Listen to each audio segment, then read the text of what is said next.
Tema 6, Cita-citaku. Subtema 2, Hebatnya cita-citaku. Pembelajaran 4. Coba perhatikan percakapan berikut. Ayah Benny menunjukkan kepada Benny beberapa bangunan hasil karya arsitek. Contohnya, 1. Candi Borobudur. Candi Borobudur merupakan candi Buddha terbesar di Indonesia. Arsiteknya bernama Gunadarma. Candi tersebut amat indah dan megah, dibangun tanpa perekat dan tanpa bantuan alat modern. Tak heran jika Candi Borobudur menjadi salah satu keajaiban dunia. 2. Waduk Jatiluhur. Seorang arsitek juga berperan dalam menjaga lingkungannya. Misalnya, saat bekerja sama dengan insinyur teknik sipil dalam merancang Waduk Jatiluhur.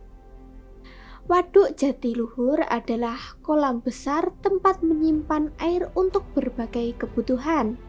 Hasil karya kumpul arsitek Indonesia ini memiliki banyak kegunaan, di antaranya menampung dan mengalirkan air ke sebuah pembangkit listrik tenaga air atau PLTA, sehingga dapat menghasilkan listrik. Waduk juga bermanfaat sebagai penyedia air bersih dan irigasi yang diperlukan untuk mengairi sawah.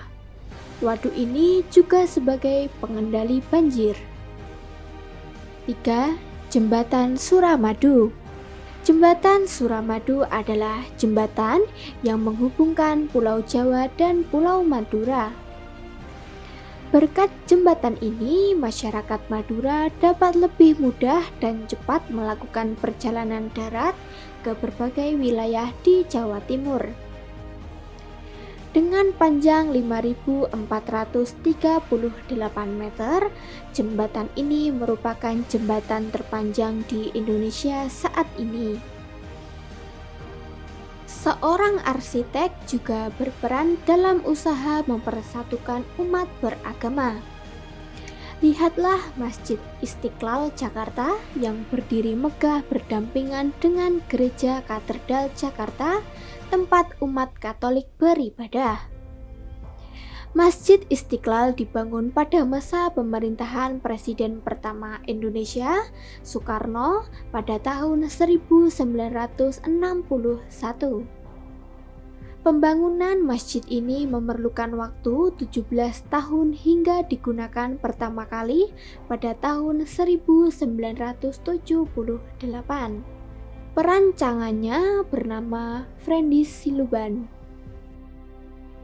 Tahukah kalian, dari dulu nenek moyang kita telah membangun berbagai bangunan adat yang mencirikan kebudayaan mereka masing-masing.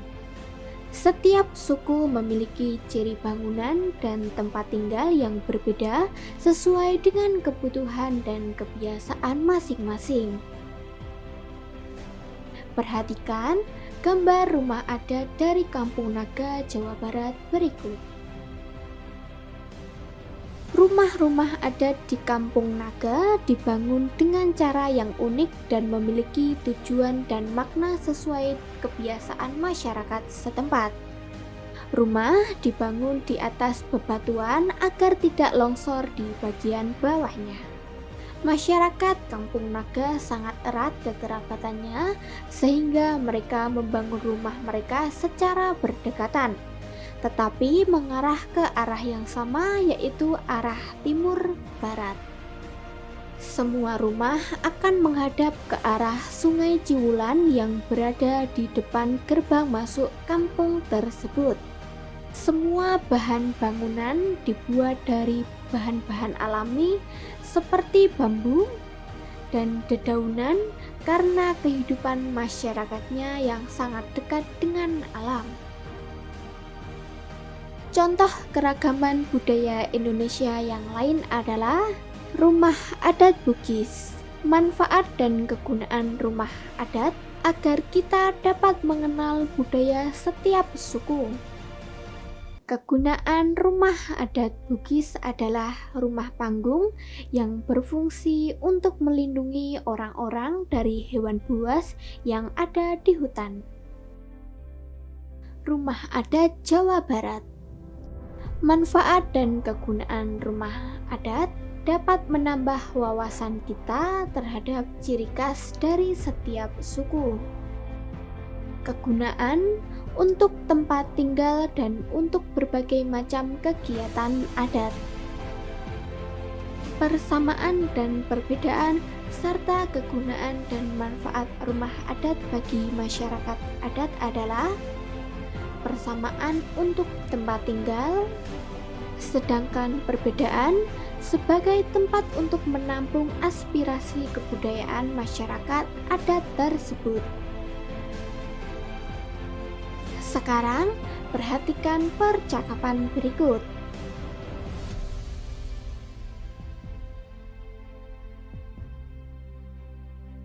Masyarakat memanfaatkan sumber daya alam di sekitarnya untuk memenuhi kebutuhan hidupnya melalui berbagai cara. Sumber daya berupa tanah, air, dan tumbuhan dimanfaatkan dalam bentuk kegiatan pertanian dan perkebunan. Sedangkan sumber daya berupa hewan dimanfaatkan dalam bentuk kegiatan perikanan dan perkebunan. Kegiatan-kegiatan lain seperti perindustrian dan kerajinan merupakan kegiatan pemanfaatan sumber daya alam lanjutan setelah pertanian, perkebunan, peternakan, dan perikanan. Oleh karenanya, kita dapat mengetahui sumber daya alam di sekitarmu dan cara pemanfaatannya dengan mengetahui pekerjaan orang-orang yang tinggal di sekitarmu.